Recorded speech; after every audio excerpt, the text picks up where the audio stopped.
Greetings everyone, welcome to this next episode of Pallet Town. We are fighting a Bulbasaur, as you can see. This episode I kind of wanted to talk about a cat that we just recently got. We got a new kitten, and her name's Oliver, and she's really cute. She's got a really small face, and she does cute little meows, and she likes playing around a lot, which is weird. Because we have a cat already, but the cat's probably 11, 10 years old now. So he's an old, fat, lazy cat. And he doesn't like doing much, so it's weird having a cat that just does things all the time. So if you hear any bells jingling, that's what's going on here. Yeah, we're gonna swap out here to plant, to have some plant-on-plant action. So what I wanted to talk about involving the new kitten is the fact that I've kind of realized that I become a curmudgeon-y man like my father. And it's scary and kind of sad, I guess. It's just weird. Like, I never pictured myself becoming like this as a kid. I always thought more animals, awesome. More animals, better. And I've kind of come to realize that there's a lot to worry about when it comes to getting a new animal. Especially a young little kitten when you already have another animal. Because you have to worry about them getting along with each other. And then on top of that, you also have to worry about things actually going well. As far as the kitten itself is concerned in your apartment or house. In our case, apartment. And we have to make sure it doesn't tear anything up. We got to be very careful with where it puts its claws. We got to be careful with where it pees and poops, because we don't want it ruining our carpet, because that would bode very poorly for our apartment situation and our potential security deposit receipt in the future. So there's just a lot to worry about when it comes to getting a new pet that I wasn't initially, privy to.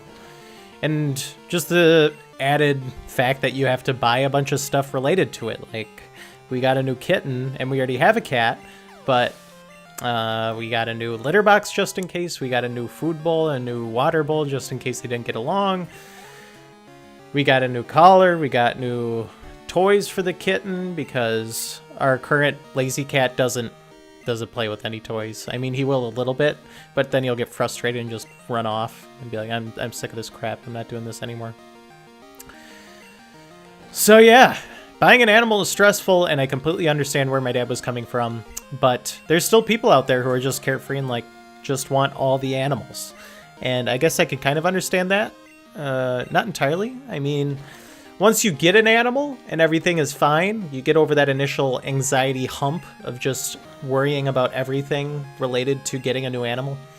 I find that there's a lot of happiness to be had with a new creature roaming your quarters. That's definitely the case with this kitten so far. Things are going all right. The other cat and the kitten don't get along too well yet. At first they were hissing at each other, which was bad.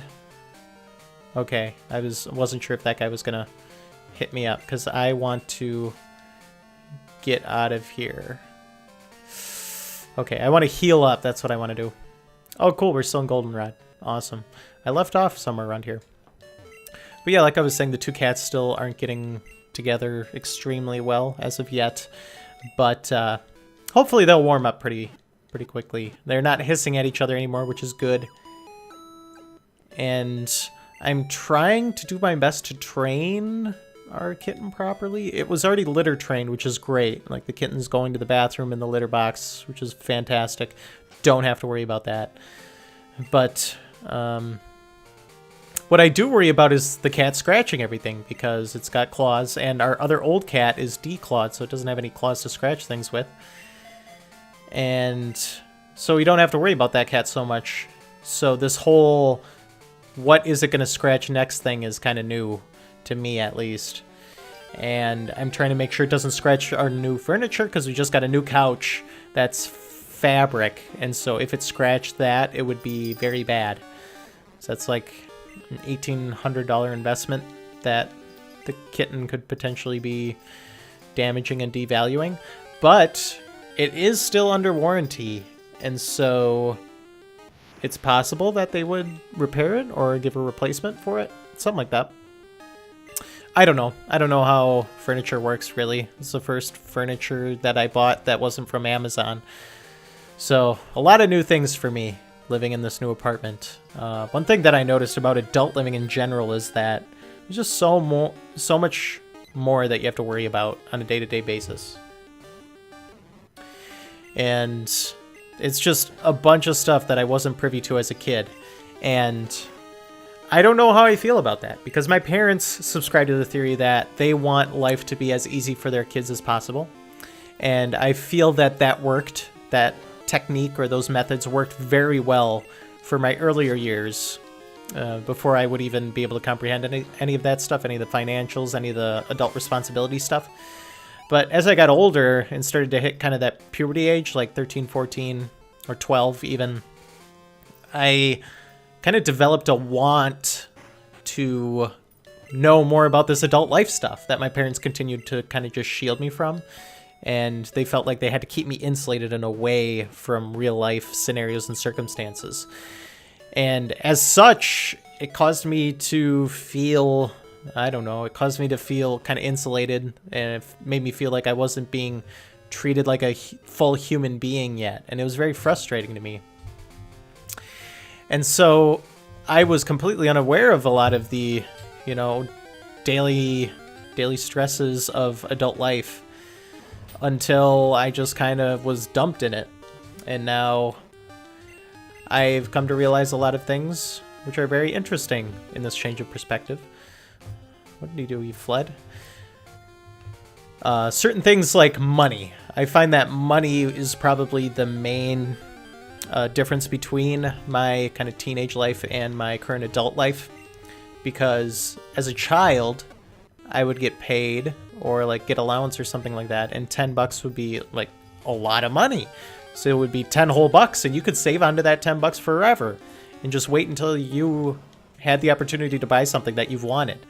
So for an example, like when I was young, my parents would give me money to eat food after school sometimes because I took a lot of extracurriculars, and they would give me like $5, and I saved like 4 out of the $5. I'd buy like $1 something to just chew on, because I was totally okay going without dinner if it meant getting the next Call of Duty game. So I saved like $4 at a time until I had $60, but I needed more than that for tax. So I had to save another lunch money's worth to have enough for tax. And I wasn't old enough to get it yet. I was like, I don't know, 15 or something. And so what I did was I saved up the money. I asked a friend to ask his dad to go to GameStop to pick up the game. And he agreed, surprisingly. Like, that's something my parents would never do. Like, I would ask my parents to go to GameStop sometimes just to look around and, you know, be enamored by all the video games. But they would never let me. They would say, nah, we're not going to GameStop. And so I was really surprised that he was totally fine just asking his dad to do that. And sure enough, they did it. And he came back that school day, the day that Modern Warfare 3 came out. It was Modern Warfare 3. Because I enjoyed Black Ops 1 a lot, and I really wanted to get my hands on Modern Warfare 3 as soon as possible and be part of that zeitgeist as a middle schooler. I got my hands on it. I was so excited. I got home, and I played it for a really long time. Modern Warfare 3 was probably the Call of Duty game that I've played the most, at least the online multiplayer, despite the fact that I enjoyed Black Ops' online multiplayer a lot more. Anyway, the point of that whole sidetracking story was that money is very different in your adult life than it is or at least than it was to me as a child. I never got an allowance or anything, but like I said, I was able to just put lunch money away in order to save up for something. And when I turned 16, I was able to just hang on to and save a lot of that money as well. At least for like the first year, and I was able to buy myself a PlayStation Vita, and I was like, awesome, how can people not live off of this amount of money? Like, I have enough money left over to buy myself, you know, snacks after getting my PlayStation Vita. But I soon began to realize, as my parents made me pay for my own gas afterwards, that I had next to nothing left money-wise after I paid for gas. And I did not have to pay rent. I did not have to pay for food on any occasions. And I did not have to pay for any internet, any heat, any air conditioning, any of that stuff, any TV. And now I do have to pay for that. And kind of the bar has shifted as to how much money you're saving all the time, or at least how much money I'm saving all the time. And this is kind of a subject that my parents have strayed away from talking about at all in my presence. Like, if it was ever money related, they made sure that I wasn't anywhere near, so I never heard about, you know, how do you pay for a house? Or, hey, we just got a new car. What does that mean from a financial perspective? Or we own 60 acres of land. My parents did. How does that pan out from a tax perspective? I had no idea. And for the most part, I still don't.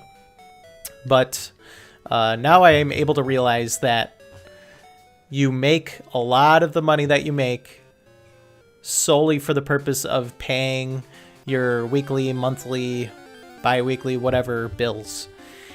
And it's a lot more nebulous when it comes to saving money in order to buy something that you want, because there's so many bills that you have to end up paying. And for the longest time, as a child, I lived as someone who always saved the best for last. So, for an example, I took this to like an extreme. Like, I would have Captain Crunch for breakfast in the morning, and there was like one point, I didn't do this all the time, but there was one point where I was like, you know, I need to save the best for last. And I ate all of the yellow squares out of Captain Crunch before I let myself eat the berries. And it added like 15 minutes to my daily breakfast routine. But boy, it was worth it for those spoonfuls of sugary berries at the end. Or when I was younger, I would get dessert. Like, if we had dessert for a meal, I would just let it sit there for a while and make sure that I was the last one to eat said dessert, because I wanted to save the best for last, because I wanted to be the last one eating or whatever. I don't know what my rationale was, but I took saving the best for last to a pretty logical extreme as a youngin'. And I kind of wish that I could do that now, but if you did so, you'd kind of be, you know, shooting yourself in the foot, so to speak. Because, for example, like, I know that I'm going to be in my current living situation for like at least 10 more years, at least a year, let's say. I meant to say 10 more months, at least a year. And so I know I need X amount of dollars for rent, at least X amount for internet, at least X amount for power and electricity. So, like, ideally, in save the best for last world, I would be able to save all of that money and not buy anything until I had every penny of that money saved up. And then I could allow myself to buy whatever I want with the remainder. Because that's easy for me to wrap my head around and easy for me to understand. I have paid all of the bills I need to pay. Now I can buy whatever I want to buy. But that's not rational as an adult who works and gets paid in 1 week or 2 weeks at a time. It doesn't make sense. And I've kind of come to terms with that. But not entirely. Like, the concept of leasing things still really turns me off. Like, buying and paying for things on a monthly basis isn't something that I'm very privy to, at least at the moment. But yeah, that was me talking about a kitten and finances for 15 whole minutes. So we'll heal our Pokemon up and then we'll be done.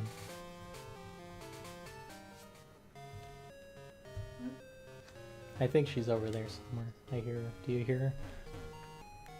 Hey. Hi. Thank you, everyone, for joining me for this episode of Pallet Town. And I will be joining you all again soon.